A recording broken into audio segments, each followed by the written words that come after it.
সরকারি জমি দখলমুক্ত করার কড়া নির্দেশ দেওয়া হয়েছে রাজ্য সরকারের তরফে। সেই নির্দেশ বলবৎ করতেই বদ্ধপরিকর পৌরসভা ও প্রশাসন। সেই মতো মঙ্গলবার দুপুরে ব্যারাকপুর শিল্পাঞ্চলের অন্তর্গত উত্তর ব্যারাকপুর পৌরসভার তরফ থেকে কড়া পুলিশি নিরাপত্তার মধ্যে দিয়ে সরকারি জমি দখলমুক্ত করার জন্য চালানো হলো উচ্ছেদ কর্মসূচি। এদিন পৌর প্রধান মলয় ঘোষের তত্ত্বাবধানে পিডব্লিউডির আধিকারিকরা ও ইঞ্জিনিয়ারদের উপস্থিতিতে ঘোষপাড়া রোডের অন্তর্গত অশোকনগর মোড় থেকে পতলা পর্যন্ত ওই উচ্ছেদ কর্মসূচি চালায় পৌর কর্তৃপক্ষ। এদিন পিডব্লিউডি ইঞ্জিনিয়াররা সরকারি কাগজপত্র নিয়ে এসে রাস্তার দুই ধারে মেপে নিজেদের জায়গা নির্দিষ্ট করে দেওয়ার পর চালানো হয় উচ্ছেদ কর্মসূচি। এর আগেও সরকারি জমি দখল করে থাকা দোকানদারদের সরকারি জমি ছেড়ে দেওয়ার নোটিশ দেওয়া হয়েছিল, কিন্তু তা সত্ত্বেও যারা সেই কথা না মেনে জমি ছেড়েছিল না তাদের দোকান বুলডোজার দিয়ে ভেঙে দেওয়া হয়। এদিন পৌর প্রধান বলেন, এটা সরকারি নির্দেশ মতো সেই মতো কাজ করা হয়েছে। অপরদিকে দোকানদারদের বক্তব্য, সরকার দোকানদারদের কথা না ভেবে এমন কাজ করা হচ্ছে।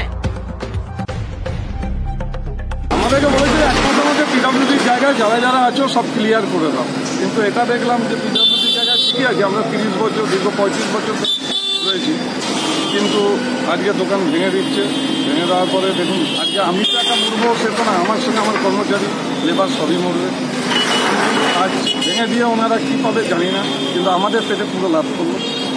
আপনারা কি কিছু বলেননি ওনাদের? মানে কি বলবো, কেউ আমাদের কথা সরকারের উপরে আমরা কি বলতে পারি?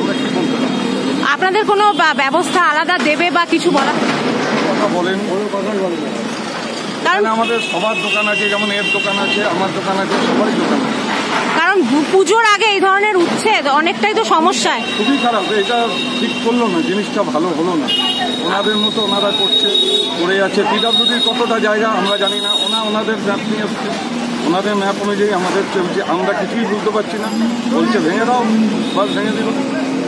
আচ্ছা, আপনারা এমনি প্রতিবাদ বা কিছু বলছেন না? কি প্রতিবাদ করবো? পারবো প্রতিবাদ করে পারবো? জলে থেকে তো কুমিরের সঙ্গে লড়াই করা যায় না। আপনার নাম? আমার নাম হচ্ছে শঙ্কর বিশ্বাস। আপনার দোকান ছিল এখানে?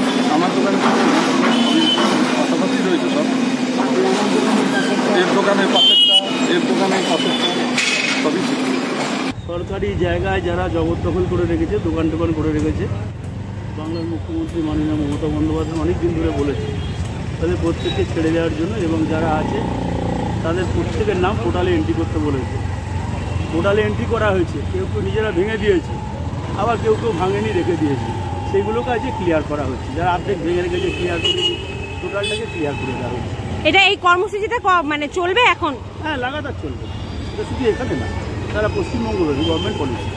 আচ্ছা, এই যে কর্মসূচিটা নেওয়া হয়েছে বা পুজোর আগে অনেকেরই দোকান উচ্ছেদ হয়ে যাচ্ছে, কোনো কি অন্য ব্যবস্থা করা হবে বা কিছু? নিশ্চয়ই কোনো চিন্তাভাবনা আছে সরকারের। আমাদের নেত্রী মাননীয় মুখ্যমন্ত্রী মমতা ব্যানার্জি মানব দরদী মুখ্যমন্ত্রী, তিনি মানুষের কথা চিন্তা করে